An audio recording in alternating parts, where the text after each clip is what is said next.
This is a disclaimer, an invitation to listen beyond the words.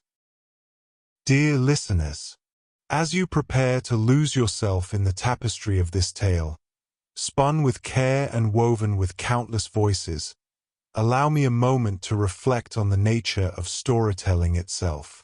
Words, like wayward stars, often shine with unpredictable brilliance.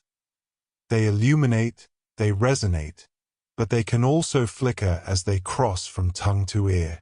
In this telling, where the art of the spoken word meets the boundless intricacies of language, there may be an occasional note that rings unexpected, a pronunciation shaped by a performer's unique cadence, a name rendered slightly different than imagined, a rhythm that dances to its own tune. These moments are not flaws, but gentle reminders of the heart behind the performance, breathing life into the story in its own vivid way. Rather than distractions, consider them the creases in an ancient map, the character of a voice etched with the echoes of the world it seeks to bring alive. They are the marks of a tale well told, alive with the imperfections that makes human. Lean into the magic, allow the story to wash over you, and trust that, no matter the shape of each word, the soul of the journey remains unchanged. Your willingness to listen with an open heart is the truest magic of all. The Memoirs of Sherlock Holmes. The Reigate Squires by Sir Arthur Conan Doyle. It was some time before the health of my friend Mr. Sherlock Holmes recovered from the strain caused by his immense exertions in the spring of '87. The whole question of the Netherlands Sumatra Company and of the colossal schemes of Baron Maupertuis are too recent in the minds of the public, and are too intimately concerned with politics and finance to be fitting subjects for this series of sketches. They led, however, in an indirect fashion to a singular and complex problem which gave my friend an opportunity of demonstrating the value of a fresh weapon among the many with which he waged his lifelong battle against crime. On referring to my notes, I see that it was upon the 14th of April that I received a telegram from Lyons which informed me that Holmes was lying ill in the Hotel Dulong. Within 24 hours I was in his sick room, and was relieved to find that there was nothing formidable in his symptoms. Even his iron constitution, however, had broken down under the strain of an investigation which had extended over 2 months, during which period he had never worked less than 15 hours a day, and had more than once, as he assured me, kept to his task for 5 days at a stretch. Even the triumphant issue of his labors could not save him from reaction after so terrible an exertion, and at a time when Europe was ringing with his name and when his room was literally ankle-deep with congratulatory telegrams, I found him a prey to the blackest depression. Even the knowledge that he had succeeded where the police of 3 countries had failed, and that he had outmaneuvered at every point the most accomplished swindler in Europe, was insufficient to rouse him from his nervous prostration. 3 days later we were back in Baker Street together, but it was evident that my friend would be much the better for a change, and the thought of a week of springtime in the country was full of attractions to me also. My old friend, Colonel Hayter, who had come under my professional care in Afghanistan, had now taken a house near Reigate in Surrey, and had frequently asked me to come down to him upon a visit. On the last occasion he had remarked that if my friend would only come with me he would be glad to extend his hospitality to him also. A little diplomacy was needed, but when Holmes understood that the establishment was a bachelor one, and that he would be allowed the fullest freedom, he fell in with my plans, and a week after our return from Lyons we were under the Colonel's roof. Hayter was a fine old soldier who had seen much of the world, and he soon found, as I had expected, that Holmes and he had much in common. On the evening of our arrival we were sitting in the Colonel's gun-room after dinner, Holmes stretched upon the sofa, while Hayter and I looked over his little armory of firearms. "By the way," said he suddenly, "I think I'll take one of these pistols upstairs with me in case we have an alarm." "An alarm?" said I. "Yes, we've had a scare in this part lately. Old Acton, who is one of our county magnates, had his house broken into last Monday. No great damage done, but the fellows are still at large, No clue? Asked Holmes, cocking his eye at the colonel. None as yet.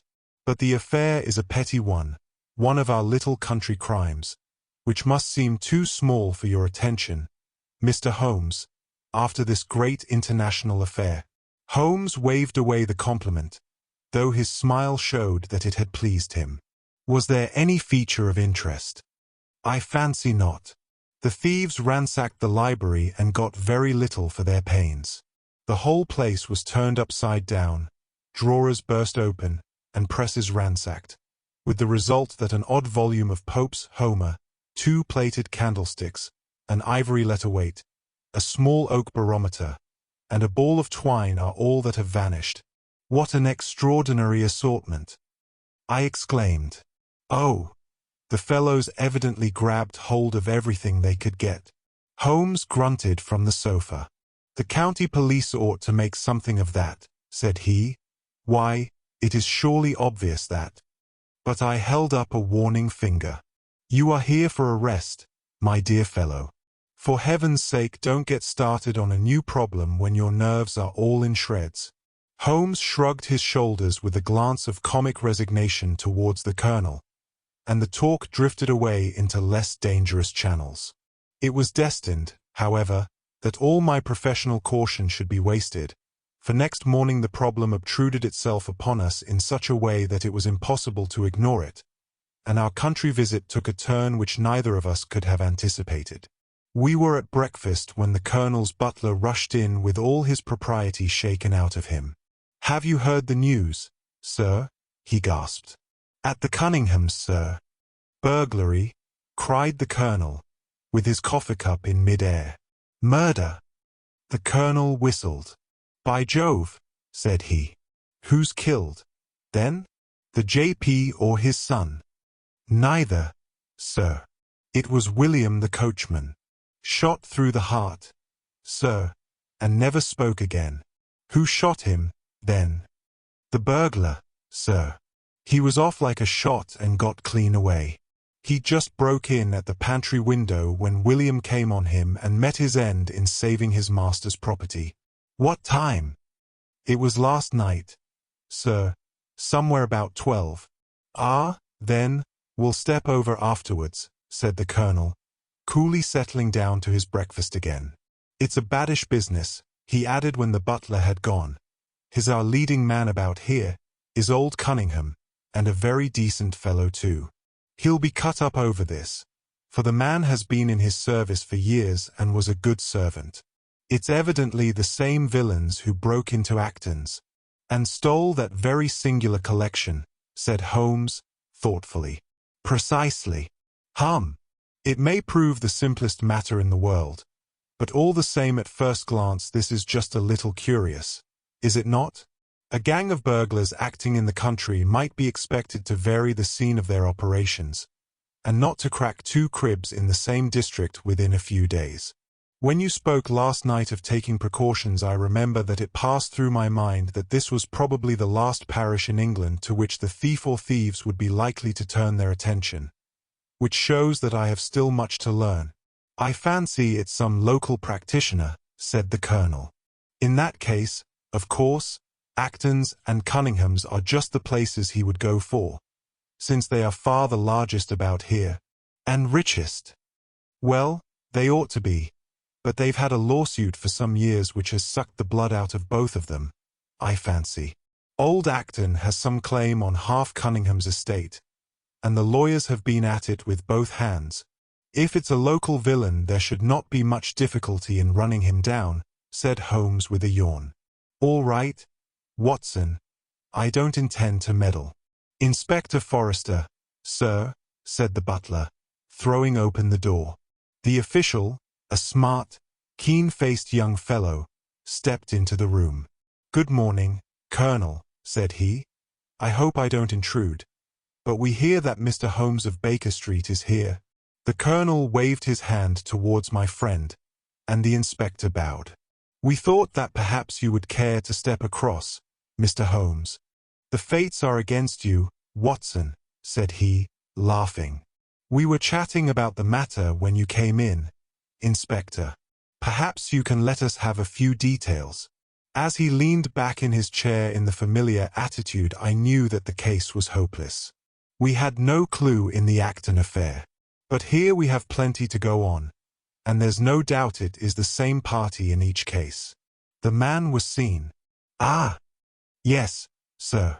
But he was off like a deer after the shot that killed poor William Kirwan was fired. Mr. Cunningham saw him from the bedroom window, and Mr. Alec Cunningham saw him from the back passage. It was 11:45 when the alarm broke out.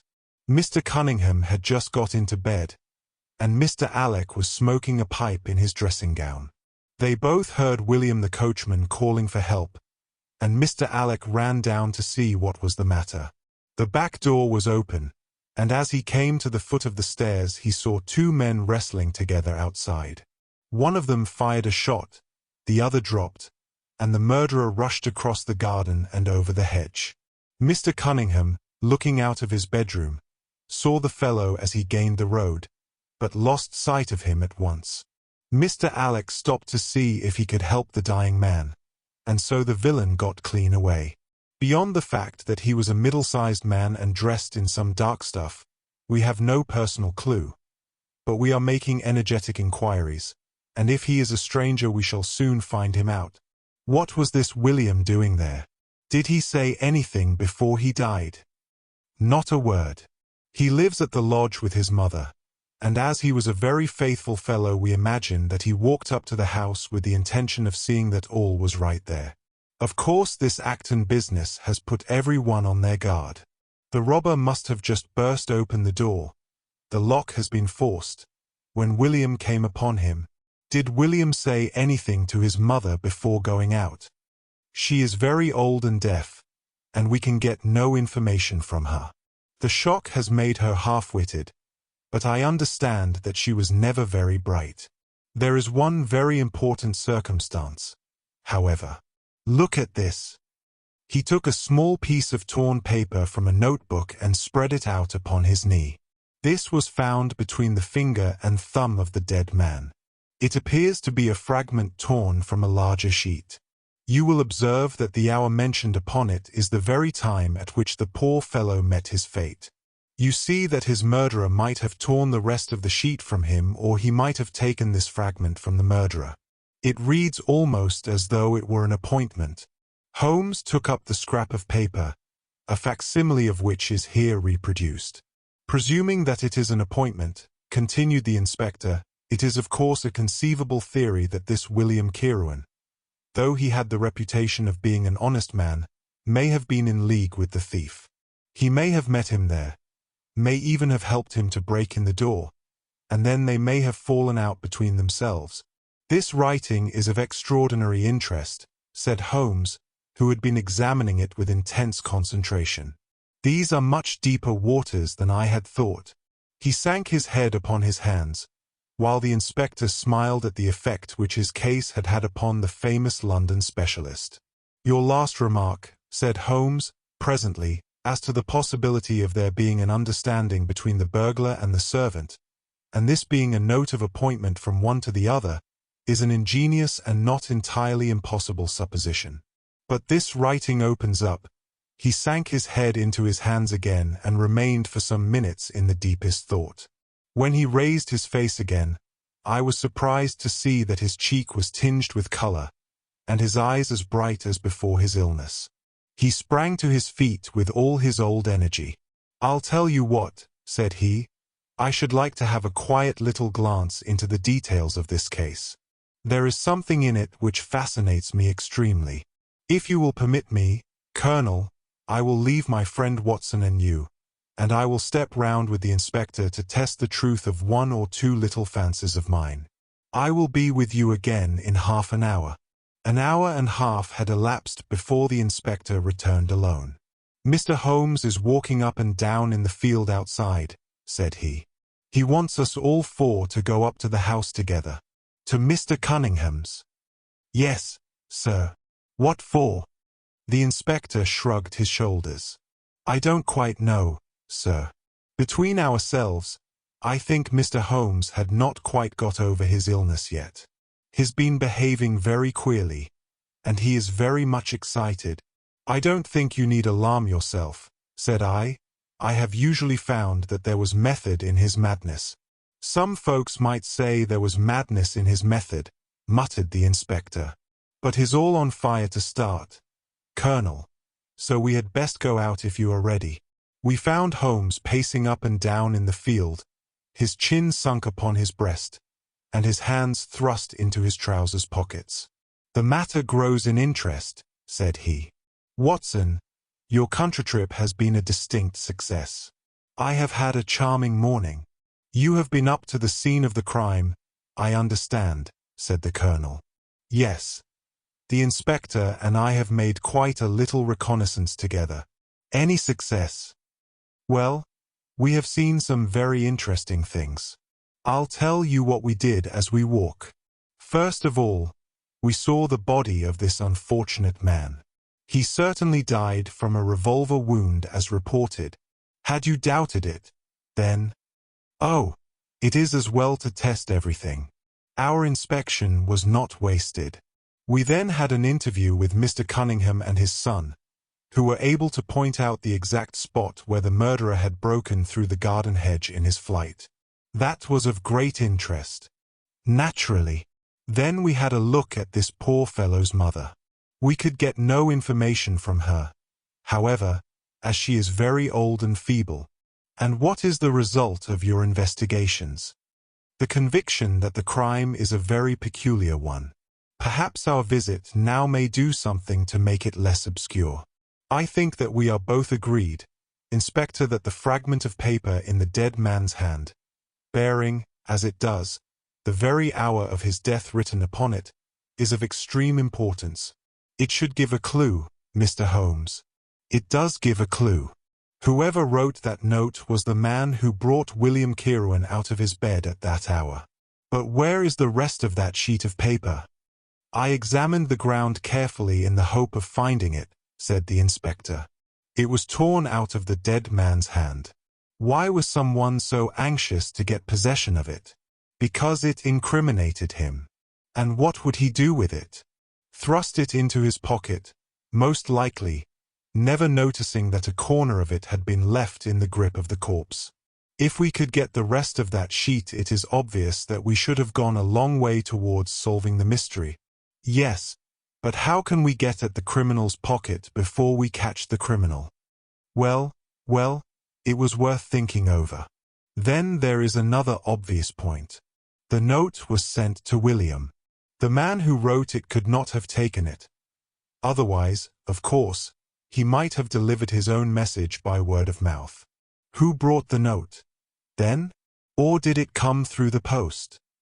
I have made inquiries, said the inspector.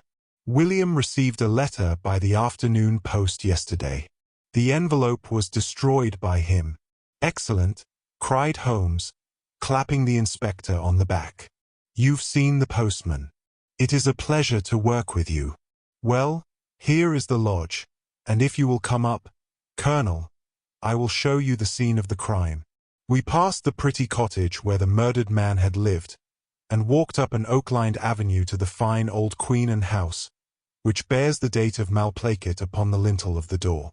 Holmes and the inspector led us round it until we came to the side gate, which is separated by a stretch of garden from the hedge which lines the road. A constable was standing at the kitchen door. "Throw the door open, officer," said Holmes. Now, it was on those stairs that young Mr. Cunningham stood and saw the two men struggling just where we are.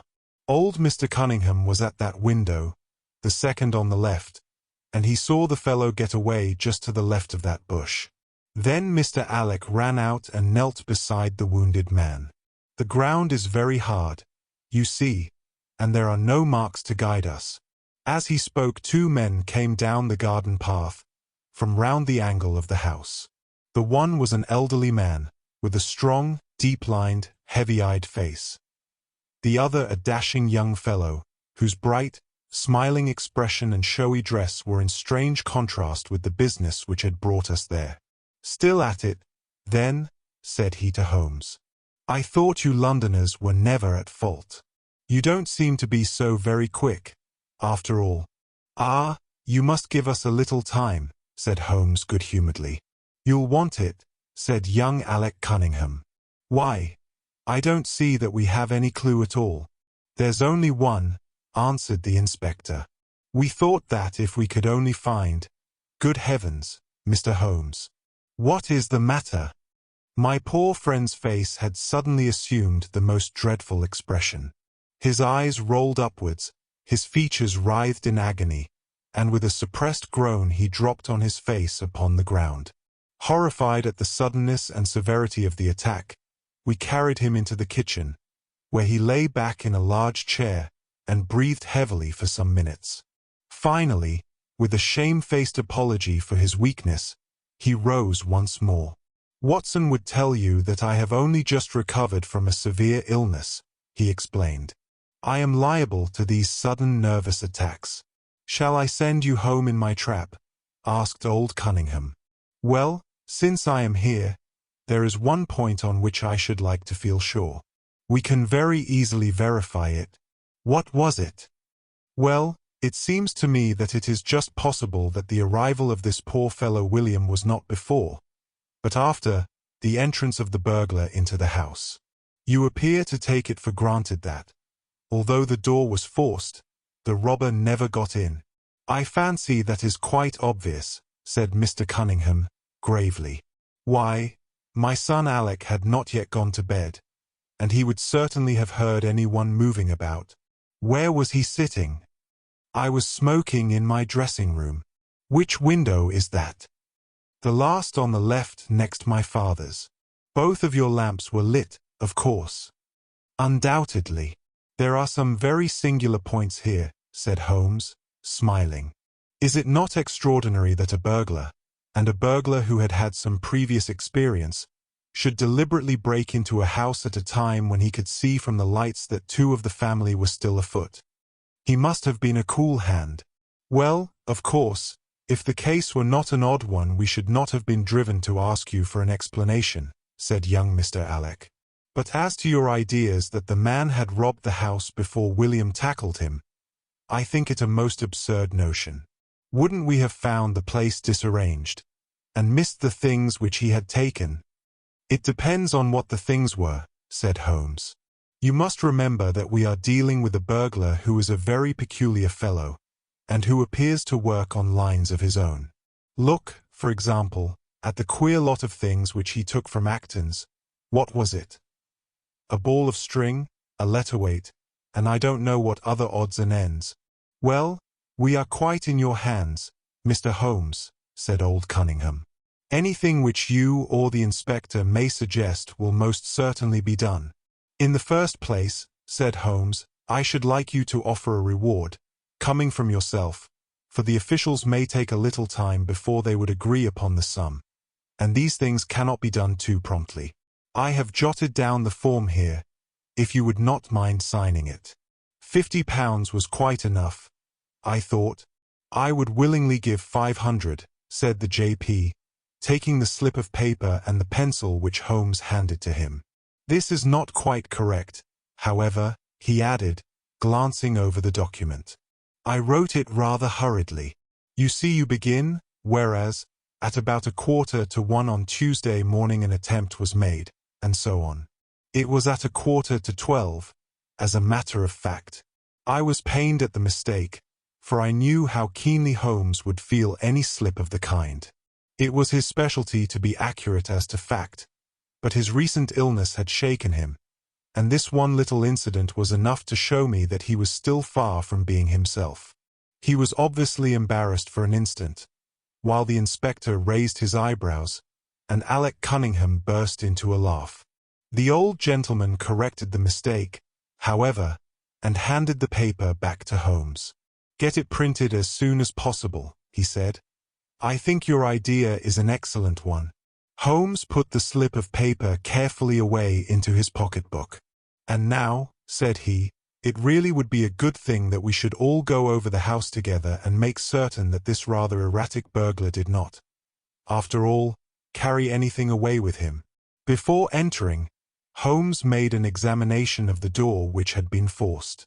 It was evident that a chisel or strong knife had been thrust in, and the lock forced back with it. We could see the marks in the wood where it had been pushed in. "You don't use bars, then?" he asked. "We have never found it necessary." "You don't keep a dog?" "Yes, but he is chained on the other side of the house." "When do the servants go to bed?" "About 10. I understand that William was usually in bed also at that hour." "Yes. It is singular that on this particular night he should have been up. Now, I should be very glad if you would have the kindness to show us over the house, Mr. Cunningham." A stone-flagged passage, with the kitchens branching away from it, led by a wooden staircase directly to the first floor of the house. It came out upon the landing opposite to a second, more ornamental stair which came up from the front hall. Out of this landing opened the drawing-room and several bedrooms, including those of Mr. Cunningham and his son. Holmes walked slowly, taking keen note of the architecture of the house.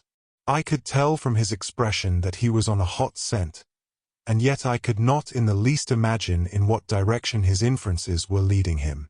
"My good sir," said Mr. Cunningham with some impatience, "this is surely very unnecessary. That is my room at the end of the stairs, and my son's is the one beyond it.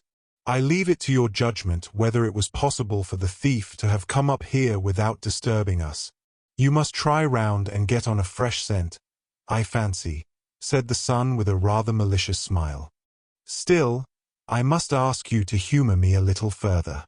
I should like, for example, to see how far the windows of the bedrooms command the front. This, I understand, is your son's room." He pushed open the door, "and that, I presume, is the dressing room in which he sat smoking when the alarm was given. Where does the window of that look out to?" He stepped across the bedroom, pushed open the door, and glanced round the other chamber. "I hope that you are satisfied now," said Mr. Cunningham, tartly. "Thank you. I think I have seen all that I wished. Then if it is really necessary we can go into my room. If it is not too much trouble."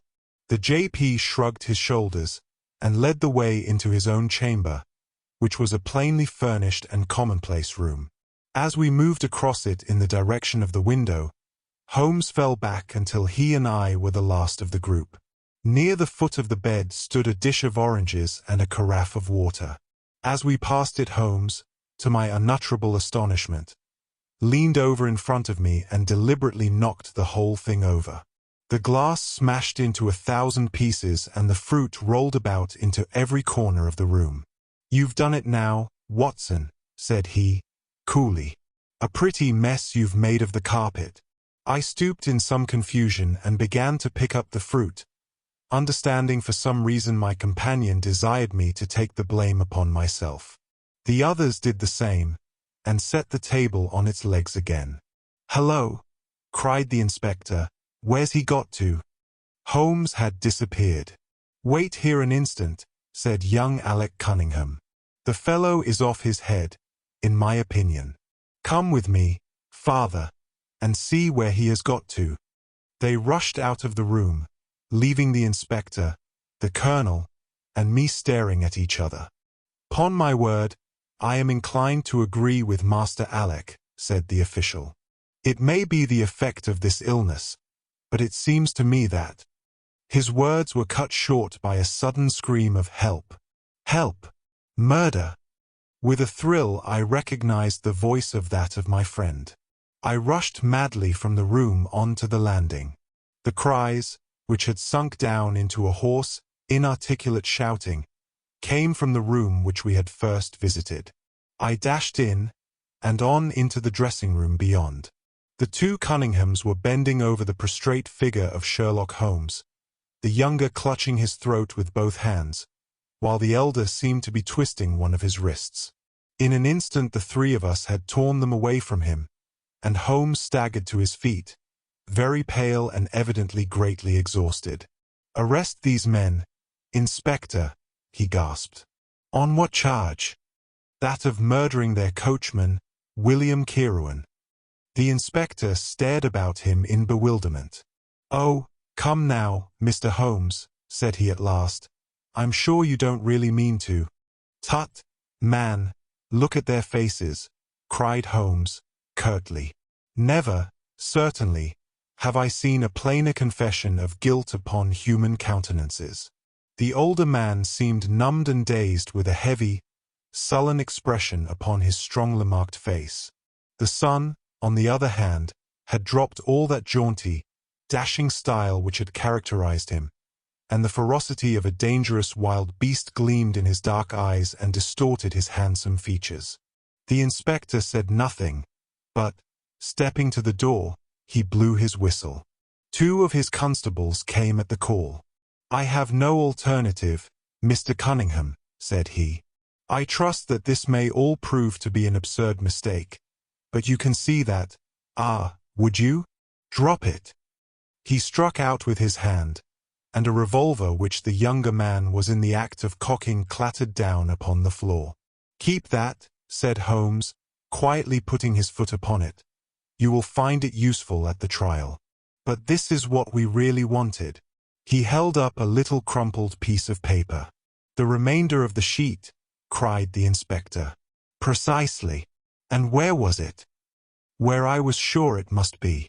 I'll make the whole matter clear to you presently. I think, Colonel, that you and Watson might return now, and I will be with you again in an hour at the furthest. The inspector and I must have a word with the prisoners, but you will certainly see me back at luncheon time." Sherlock Holmes was as good as his word. For about 1 o'clock he rejoined us in the Colonel's smoking room. He was accompanied by a little elderly gentleman, who was introduced to me as the Mr. Acton whose house had been the scene of the original burglary. "I wished Mr. Acton to be present while I demonstrated this small matter to you," said Holmes, "for it is natural that he should take a keen interest in the details. I am afraid, my dear Colonel, that you must regret the hour that you took in such a stormy petrel as I am." "On the contrary," answered the Colonel, warmly, "I consider it the greatest privilege to have been permitted to study your methods of working. I confess that they quite surpass my expectations, and that I am utterly unable to account for your result. I have not yet seen the vestige of a clue. I am afraid that my explanation may disillusionize you, but it has always been my habit to hide none of my methods, either from my friend Watson or from anyone who might take an intelligent interest in them. But, first, as I am rather shaken by the knocking about which I had in the dressing-room, I think that I shall help myself to a dash of your brandy, Colonel. My strength has been rather tried of late. I trust that you had no more of those nervous attacks." Sherlock Holmes laughed heartily. "We will come to that in its turn," said he. "I will lay an account of the case before you in its due order, showing you the various points which guided me in my decision. Pray interrupt me if there is any inference which is not perfectly clear to you. It is of the highest importance in the art of detection to be able to recognize, out of a number of facts, which are incidental and which vital. Otherwise your energy and attention must be dissipated instead of being concentrated. Now, in this case there was not the slightest doubt in my mind from the first that the key of the whole matter must be looked for in the scrap of paper in the dead man's hand. Before going into this, I would draw your attention to the fact that, if Alec Cunningham's narrative was correct, and if the assailant, after shooting William Kirwan, had instantly fled, then it obviously could not be he who tore the paper from the dead man's hand. But if it was not he, it must have been Alec Cunningham himself, for by the time that the old man had descended several servants were upon the scene. The point is a simple one, but the inspector had overlooked it because he had started with the supposition that these county magnates had had nothing to do with the matter. Now, I make a point of never having any prejudices, and of following docilely wherever fact may lead me, and so, in the very first stage of the investigation, I found myself looking a little askance at the part which had been played by Mr. Alec Cunningham. And now I made a very careful examination of the corner of paper which the inspector had submitted to us. It was at once clear to me that it formed part of a very remarkable document. Here it is. Do you not now observe something very suggestive about it? It has a very irregular look, said the Colonel. My dear sir, cried Holmes, There cannot be the least doubt in the world that it has been written by two persons doing alternate words. When I draw your attention to the strong T's of at and to, and ask you to compare them with the weak ones of quarter and 12, you will instantly recognize the fact. A very brief analysis of these four words would enable you to say with the utmost confidence that the learn and the maybe are written in the stronger hand, and the what in the weaker. By Jove, it's as clear as day, cried the colonel. Why on earth should two men write a letter in such a fashion? Obviously the business was a bad one, and one of the men who distrusted the other was determined that, whatever was done, each should have an equal hand in it. Now, of the two men, it is clear that the one who wrote the at and to was the ringleader. How do you get at that? We might deduce it from the mere character of the one hand as compared with the other. But we have more assured reasons than that for supposing it. If you examine this scrap with attention, you will come to the conclusion that the man with the stronger hand wrote all his words first, leaving blanks for the other to fill up. These blanks were not always sufficient, and you can see that the second man had a squeeze to fit his quarter in between the at and the to, showing that the latter were already written. The man who wrote all his words first is undoubtedly the man who planned the affair. Excellent, cried Mr. Acton. But very superficial, said Holmes. We come now, however, to a point which is of importance. You may not be aware that the deduction of a man's age from his writing is one which has been brought to considerable accuracy by experts. In normal cases, one can place a man in his true decade with tolerable confidence. I say normal cases, because ill health and physical weakness reproduce the signs of old age, even when the invalid is a youth. In this case, looking at the bold, strong hand of the one, and the rather broken-backed appearance of the other, which still retains its legibility although the T's have begun to lose their crossing, we can say that the one was a young man and the other was advanced in years without being positively decrepit. Excellent, cried Mr. Acton again. There is a further point, however, which is subtler and of greater interest. There is something in common between these hands. They belong to men who are blood relatives. It may be most obvious to you in the Greek E's, but to me there are many small points which indicate the same thing. I have no doubt at all that a family mannerism can be traced in these two specimens of writing. I am only, of course, giving you the leading results now of my examination of the paper. There were 23 other deductions which would be of more interest to experts than to you. They all tend to deepen the impression upon my mind that the Cunninghams, father and son, had written this letter. Having got so far, my next step was, of course, to examine into the details of the crime, and to see how far they would help us. I went up to the house with the inspector, and saw all that was to be seen. The wound upon the dead man was, as I was able to determine with absolute confidence, fired from a revolver at the distance of something over 4 yards. There was no powder blackening on the clothes. Evidently, therefore, Alec Cunningham had lied when he said that the two men were struggling when the shot was fired. Again, both father and son agreed as to the place where the man escaped into the road. At that point, however, as it happens, there is a broadish ditch, moist at the bottom. As there were no indications of boot marks about this ditch, I was absolutely sure not only that the Cunninghams had again lied, but that there had never been any unknown man upon the scene at all. And now I have to consider the motive of this singular crime. To get at this, I endeavored first of all to solve the reason of the original burglary at Mr. Acton's. I understood, from something which the Colonel told us, that a lawsuit had been going on between you, Mr. Acton, and the Cunninghams. Of course, it instantly occurred to me that they had broken into your library with the intention of getting at some document which might be of importance in the case. Precisely so, said Mr. Acton. There can be no possible doubt as to their intentions.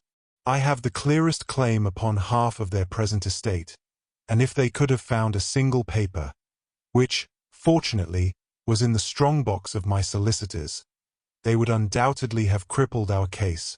There you are, said Holmes, smiling. It was a dangerous, reckless attempt, in which I seemed to trace the influence of young Alec. Having found nothing, they tried to divert suspicion by making it appear to be an ordinary burglary, to which end they carried off whatever they could lay their hands upon. That is all clear enough, but there was much that was still obscure. What I wanted above all was to get the missing part of that note. I was certain that Alec had torn it out of the dead man's hand, and almost certain that he must have thrust it into the pocket of his dressing gown. Where else could he have put it? The only question was whether it was still there.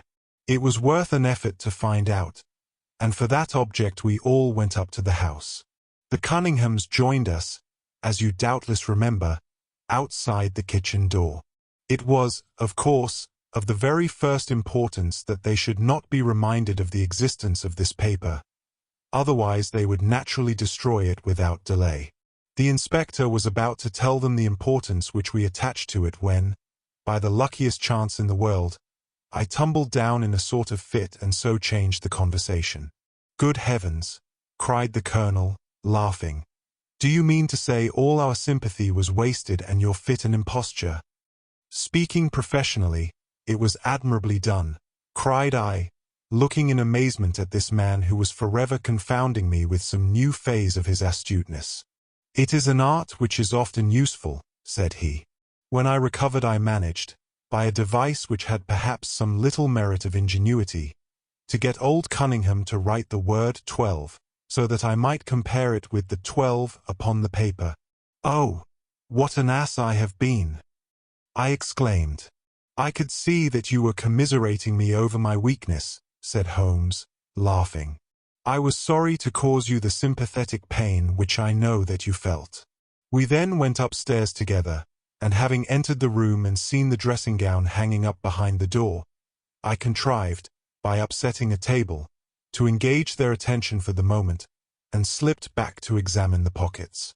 I had hardly got the paper, however, which was, as I had expected, in one of them, when the two Cunninghams were on me, and would, I verily believe, have murdered me then and there but for your prompt and friendly aid.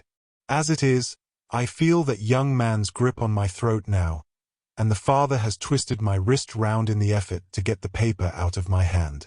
They saw that I must know all about it, you see, and the sudden change from absolute security to complete despair made them perfectly desperate. I had a little talk with old Cunningham afterwards as to the motive of the crime. He was tractable enough, though his son was a perfect demon, ready to blow out his own or anybody else's brains if he could have got to his revolver. When Cunningham saw that the case against him was so strong he lost all heart and made a clean breast of everything. It seems that William had secretly followed his two masters on the night when they made their raid upon Mr. Acton's, and having thus got them into his power, proceeded, under threats of exposure, to levy blackmail upon them. Mr. Alec, however, was a dangerous man to play games of that sort with. It was a stroke of positive genius on his part to see in the burglary scare which was convulsing the countryside an opportunity of plausibly getting rid of the man whom he feared. William was decoyed up and shot, and had they only got the whole of the note and paid a little more attention to detail in the accessories, it is very possible that suspicion might never have been aroused. "And the note?" I asked. Sherlock Holmes placed the subjoined paper before us. "If you will only come round at 11:45. To the East Gate you will learn what will very much surprise you and maybe be of the greatest service to you and also to Annie Morrison. But say nothing to anyone upon the matter. It is very much the sort of thing that I expected," said he. "Of course, we do not yet know what the relations may have been between Alec Cunningham, William Kirwan, and Annie Morrison. The results shows that the trap was skillfully baited. I am sure that you cannot fail to be delighted with the traces of heredity shown in the PS and in the tales of the GS. The absence of the I dots in the old man's writing is also most characteristic. Watson, I think our quiet rest in the country has been a distinct success, and I shall certainly return much invigorated to Baker Street tomorrow. Dear listener, we close the pages on another tale, a journey through words, imagination, and emotion. Here at the Falls Audiobook, where stories flow like a river's current, carrying you to distant worlds and uncharted depths, we thank you for joining us. As always, we invite you to linger a little longer. Subscribe to our channel to discover more stories waiting to be heard, each a cascade of voices, ideas, and artistry. And remember, every great story begins with a single word. Perhaps the next one will begin with you. Until our voices meet again, may your days be filled with quiet moments, rich pages, and the soothing sound of a story well told. This is the Falls Audiobook, signing off.